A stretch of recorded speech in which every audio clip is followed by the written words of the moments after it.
नमस्कार दोस्तों, स्वागत है आप सभी लोग का स्टडी ग्लोव्स पर। दोस्तों, आज दुनिया का हर देश अपने मॉडर्न वेपन को बनाने को तैयार है।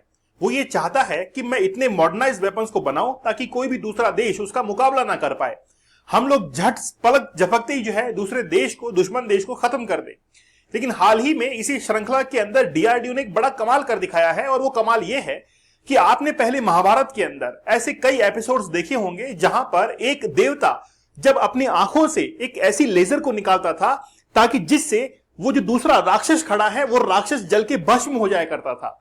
ऐसा ही हमने किस्सा जो है वो भस्मासुर का सुना है कि भस्मासुर जो था उसने अपने ही ऊपर हाथ रख दिया था और वो राख बन गया था। लेकिन वास्तविकता में आज ऐसा होना संभव है। आज हम लोग ऐसे वेपन जो है वो देख पाते हैं जहां से कुछ ऐसी लेजर किरणें निकलती हैं, अगर वो लेजर किरणें किसी के ऊपर गिर जाए तो जलकर राख हो जाए। जी जनाब, मैं जो है वो ऐसी हवा के अंदर बात नहीं कर रहा हूं, मैं बात कर रहा हूं कि आखिरकार क्या वाकई में चीजें संभव हैं।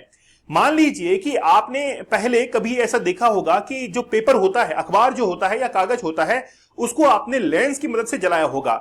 हम लोग क्या करते थे, उसमें कॉन्केव लेंस जो है उसका यूज किया करते थे। उस लेंस को सूर्य की रोशनी में, सन की जो लाइट आया करती थी उसके बिल्कुल पैरेलल जो है इक्विवेलेंट उसको रखा करते थे और नीचे कागज रखा करते थे, जिससे कागज जो है वो जल जाया करता था। ये एक्सपेरिमेंट जो है हमने बहुत किया है। बचपन के अंदर हमारे पास में एक छोटी सी टॉर्च हुआ करती थी, जिसको हम लोग लेजर कहा करते थे। लेजर से किसी दूसरे के घर पे हम लोग उस लेजर को मारा करते थे और वो देखता था कि आखिरकार ये आ कहां से रही है, और वो जब पता करता था कि दूर से बच्चे जो है वो छेड़खानी कर रहे हैं और हमारे घर के ऊपर उस लेजर लाइट को डाल रहे हैं। अगर मान लीजिए कि मैं इसको और एम्पलीफाई करता हूं, एम्पलीफाई करने का मतलब यह होता है कि कोई भी वस्तु हमारे पास में है, कोई भी हमारे पास में एक ऐसी टेक्नोलॉजी है जिसको हम लोग और स्ट्रांग बनाना चाहते हैं, तो हम लोग बहुत सारी लेजर किरणों को एक साथ जो है वो जोड़ देते हैं, जिससे वो एम्पलीफाई हो जाती है। उसकी क्षमता जो है वो दुगनी तिगुनी लगभग 10 गुनी तक हो जाती है, जिसको हम लोग एम्पलीफिकेशन कहते हैं। आप लोगों ने साउंड सिस्टम के अंदर एम्पलीफायर का नाम सुना होगा। जब भी साउंड सिस्टम होता है उसमें उसको एनहेंस करने के लिए, साउंड को एनहेंस करने के लिए एम्पलीफायर्स लगाए जाते हैं। वैसा ही इस्तेमाल जो है वो आज हम लोग देख रहे हैं लेजर्स के अंदर। लेकिन डीआरडीओ ने बड़ा कमाल कर दिखाया है। विश्व के कुछ चुनिंदा देश हैं जो कि लेजर बीम का इस्तेमाल करते हैं, जिसके अंदर यूएसए, चाइना, रशिया, ये कुछ गिने चुने देश हैं जो कि आज जो है लेजर गाइडेड, जैसे हम लोग वेपन्स की बात करते हैं, उनका इस्तेमाल करते हैं। और भारत जो है उन्हीं देशों के अंदर आज शुमार हो चुका है। ये कुछ जली हुई राख आप लोग यहां पर देख रहे हैं। ये जली हुई राख किसी और चीज की नहीं है, यह है ड्रोन की। ड्रोन को हम लोग कहते हैं यूएवी, अनमैन्ड एरियल व्हीकल, जिसको किसी इंसान के द्वारा नहीं चलाया जा रहा है, ना ही उड़ाया जा रहा है। उसी की राख जो है आप लोग यहां पर देख रहे हैं, अनमैन्ड एरियल व्हीकल। जब भी हम लोग युद्ध की बारी करते हैं, जब भी हम लोग युद्ध की बात करते हैं, चाहे इजराइल या हमास की बात करें या फिर यूक्रेन और रशिया की बात करें, उस समय ड्रोन का जो है भरपूर इस्तेमाल किया गया था। यहां तक कि कई बार भारत के अंदर पाकिस्तान के ड्रोन भी हम लोग को देखने को मिलते हैं। लेकिन हमारे साथ में सबसे बड़ी प्रॉब्लम यह होती है कि पाकिस्तान का ड्रोन अगर हम लोग को दिख रहा है तो या तो हम लोग उसके लिए एक रॉकेट जो है उसको लॉन्च करें, या फिर उसके लिए एक अलग से ऑपरेशन चलाएं, तब जाकर वो ड्रोन जो है उसको हम लोग मार गिराते हैं, ठीक है। या फिर धनाधन गोलियां जो है उसके ऊपर बरसाई जाए, एक आध निशाना जो है वो लग ही जाता है। लेकिन हम लोग ये भी चाहते हैं कि आम के आम घुटलियों के दाम, वो जो अनमैन्ड एरियल व्हीकल है, ड्रोन है, वो भी नीचे आकर गिर जाए, खत्म हो जाए और हमारा काम भी बन जाए। इसीलिए आज डीआरडीओ ने एक जबरदस्त जो है एक्सपेरिमेंट किया है और आंध्र प्रदेश के अंदर इस एक्सपेरिमेंट को अंजाम दिया गया है, जहां पर एक ड्रोन जो था वो आसमान के अंदर उड़ रहा था और आसमान में उड़ते हुए उसको जलकर राख कर दिया। यूएस, रशिया, चाइना के बाद में इंडिया जो है वो फोर्थ ऐसा कंट्री बन चुका है जिसने हाल ही में इसको डेवलप कर लिया है। इसका नाम जो है वो है MK2 direct energy weapon, DEW इसको कहा जा रहा है। या नाम याद रखना, DEW हम लोग इसको कह रहे हैं, जिसके अंदर 30 किलोवाट तक लेजर बीम जो है वो निकलती है। इसको अब आगे जो है और बढ़ाया जाएगा, लगभग 100 किलोवाट तक किया जाएगा। लेकिन अभी तक जो हमने एक्सपेरिमेंट किया है वो 30 किलोवाट तक किया है और लेजर बीम के थ्रू हमने ड्रोन जो है उसको निशाना बनाया है।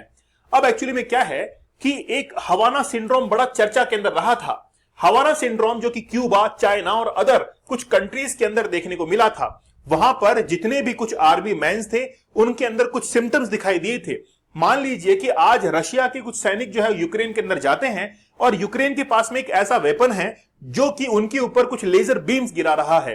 वो लेजर बीम इतनी ज्यादा एम्पलीफाई होती हैं कि वो जब अपने घर पे लौटते हैं सैनिक रशिया के अंदर, तो उनको कुछ सिम्टम्स दिखाई देने को मिलते हैं, जैसे उनको दौरे आ रहे हैं, उनको फटिग हो रहा है, उनको चक्कर आ रहे हैं। इसको ही क्या कहा गया था, हवाना सिंड्रोम जो है वो कहा गया था। हवाना क्या है, क्यूबा की कैपिटल है हवाना। सबसे पहले सिम्टम जो है वहीं पर देखा गया सैनिकों के अंदर कि उनको फटिग हो रहा है। और ऐसा हुआ किस कारण से, जो डायरेक्टेड एनर्जी वेपन जिसको हम लोग डीईडब्ल्यू पहले भी कह रहे थे, इसी लेजर बीम का इस्तेमाल किया गया था इन सैनिकों के ऊपर, जिससे उनके अंदर ये लक्षण दिखाई देने लगे और वहीं से जो है वो हवाना सिंड्रोम आया और एक कंसेप्ट जो है सामने निकल कर आता है। तो यूएस, रशिया, चाइना ने ये सोचा जब ऐसा कुछ हो सकता है तो क्यों ना हम लोग ऐसे लेजर वेपन्स का भी इस्तेमाल करें जो कि अनमैन्ड एरियल व्हीकल या फिर किसी भी सेना को ध्वस्त करने के लिए हम लोग लेजर बीम का इस्तेमाल कर सकते हैं। और वहां पर जाकर जन्म होता है किसका, लेजर गाइडेड जितने भी वेपन्स है उनका। हाल ही में यूएस एयरफोर्स ने, जैसे बोइंग है उसके आगे भी एक लेजर जो है वो बीम लगा रखा है ताकि यहां से लेजर किरणें निकलती हैं। ये यूएस एयरफोर्स इसका यूज करती है और आसमान के अंदर जितने भी यूएवीज उड़ रहे होते हैं उनको वो क्या करता है, आसमान के अंदर ही ध्वस्त कर देता है। तो यूएसए इसका ऑलरेडी यूज कर रहा है।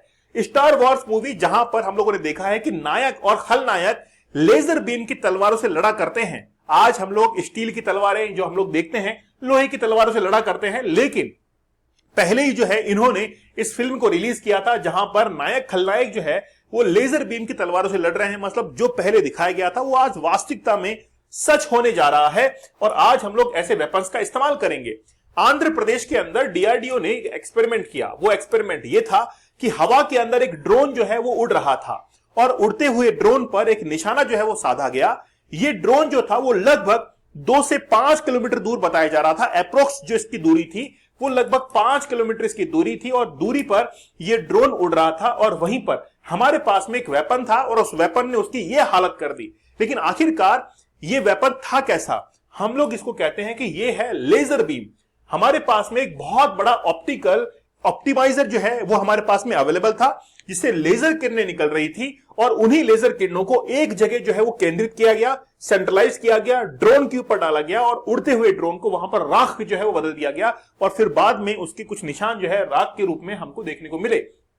ये जो आप लोग देख रहे हैं, डीआरडीओ ने कुछ इस तरीके से लेजर डीईडब्ल्यू जो है इसमें लिखा हुआ है, डीईडब्ल्यू है और 30 किलोवाट का इसको डेवलप किया गया है। कुछ इस तरीके से ये पूरा का पूरा वेपन दिखाई देता है। हमारे पास में ये ऑप्शन है कि हम लोग इस इक्विपमेंट को चाहे तो धरती से हम लोग इसका इस्तेमाल कर सकते हैं या किसी फाइटर प्लेन के अंदर इसको रख सकते हैं या फिर नेवी शिप पर हम लोग इसको डिप्लॉय कर सकते हैं, चाहे जहां हम लोग इसका यूज कर सकते हैं और यहां से हम लोग को लेजर बीम जो है वो इसका प्रयोग हम लोग दुश्मन देश के किसी भी वेपन को इस्तेमाल करने में कर सकते हैं।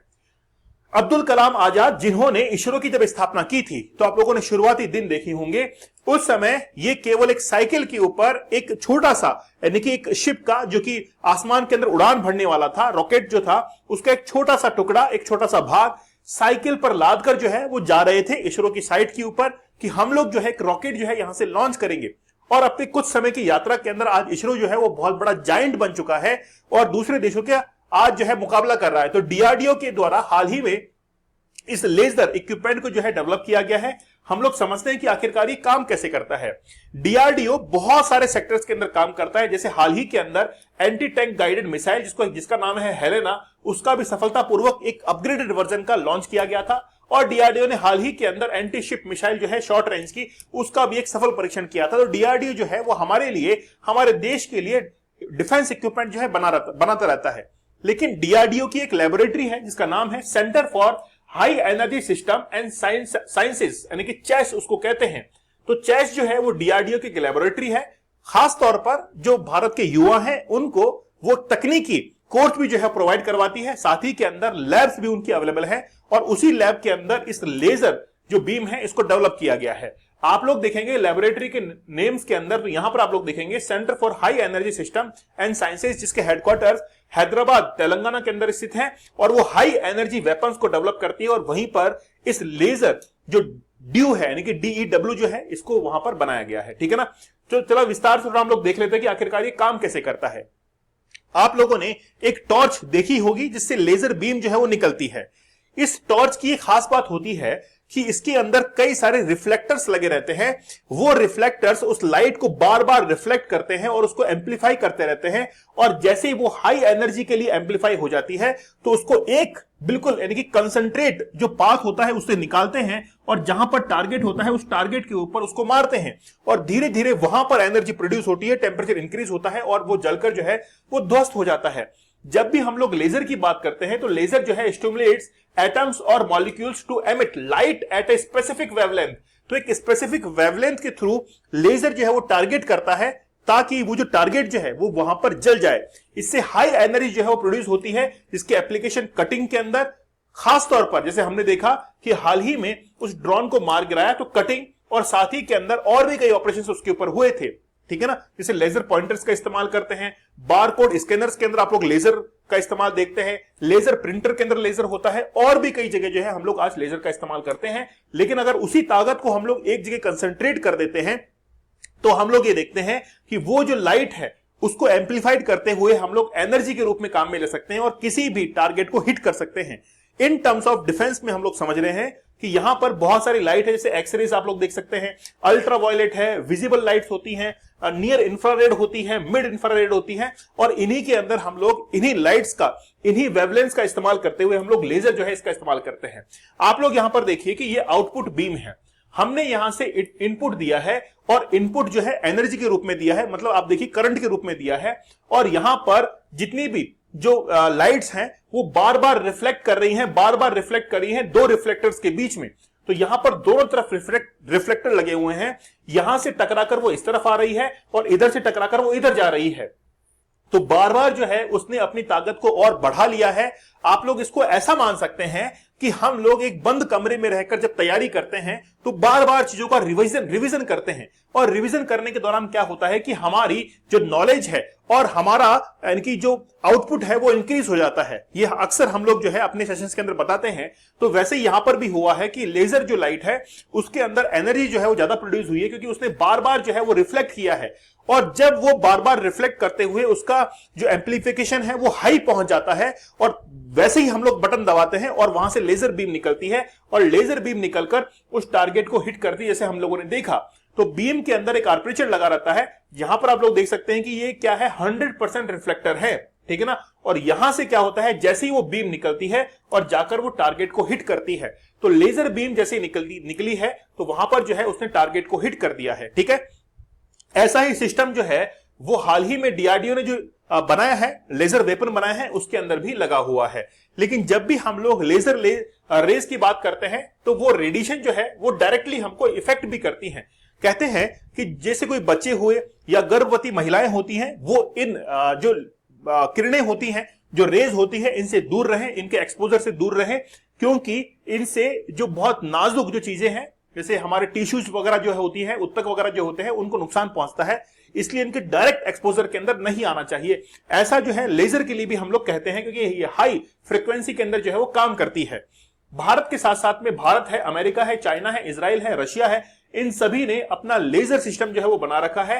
जैसे भारत का जो लेजर सिस्टम है इसको हाल ही में डेवलप किया गया है वो है MK2A ड्यू जो है इसको कहा गया है, DEW इसको कहा गया है। वैसे हेलियोस जो है वो अमेरिका का है, LW30 या साइलेंट हंटर जो है वो चाइना का है, इजराइल का है आयरन बीम जिसको हमने पहले भी देखा था, और पेरेस्वेट जो है वो किसका है, रशिया का है। अगर हम लोग रेंज की बात करें तो भारत के इस वेपन की रेंज है 305 किलोमीटर, और हेलियोस जो है इसकी रेंज है 5 से 10 किलोमीटर, 4 से 10 किलोमीटर चाइना के वेपन की है, इजराइल की 7 से प्लस है, काफी अच्छा है, और 0.5 से 5 किलोमीटर तक है रशिया की। मतलब हम लोग जब भी किसी ड्रोन को टारगेट करना चाहते हैं तो ऐसे लेजर इक्विपमेंट को हम ही जो है वो डेवलप कर रहे हैं, ताकि आगे आने वाले समय में भारत जो है उन तमाम देशों के अंदर शुमार हो जाए जो कि कम गोला बारूद को यूज करते हुए दुश्मन देश के ड्रोन या फिर दूसरे जो जितने भी बड़े बड़े एयरक्राफ्ट हैं, भाई अभी तो हमने ड्रोन को उड़ाया है, कल को हम लोग आसमान के अंदर जितने भी एयरक्राफ्ट हैं जिनके अंदर इंसान बैठे हुए हैं उनको भी उड़ा सकते हैं। यहां तक कि अगर हमने इसको किसी एयरक्राफ्ट के ऊपर डिप्लॉयड कर दिया है तो आसमान में रहते हुए हम लोग जमीन के ऊपर भी टारगेट को हिट कर सकते हैं। इतना जबरदस्त इक्विपमेंट हमने बनाया है। तो वाकई में डीआरडीओ ने कमाल करके दिखाया है, और इसका जो स्लोगन है वो भी बड़ा जबरदस्त है। क्या आप लोग को पता है कि डीआरडीओ का स्लोगन क्या है? मुझे आप लोग कमेंट सेक्शन में जरूर बताइएगा, ठीक है दोस्तों। हमारा 75 डेज का हार्ड चैलेंज है जो भी लोग पोर्नोग्राफी को देखते हैं, मेरा उनसे निवेदन है कि आप लोग इससे दूर हटें। आप खुद नहीं हट पा रहे हैं तो हमारे 75 डेज के हार्ड चैलेंज को एक्सेप्ट करें और आप लोग इन टेक्निक्स का इस्तेमाल करें जिससे आपके दिमाग के अंदर, आपके ब्रेन के अंदर इनोवेटिव आइडियाज आए, आप एग्जाम को करेक्ट करें और बिजनेस के अंदर बेहतरीन करें। तो आप लोग जरूर इसको ज्वाइन कीजिए और 75 डेज का हार्ड चैलेंज जो है इसको एक्सेप्ट कीजिए। लेक्चर कैसा लगा मुझे आप लोग कमेंट सेक्शन में जरूर बताइएगा। सेशन को लाइक और शेयर जरूर कर दीजिए। चैनल के ऊपर नए हैं तो सब्सक्राइब आप लोग जरूर कर दीजिएगा। तो मिलते हैं आप लोगों से अगले सेशन के अंदर। तब तक धन्यवाद। Thank you. जय हिंद।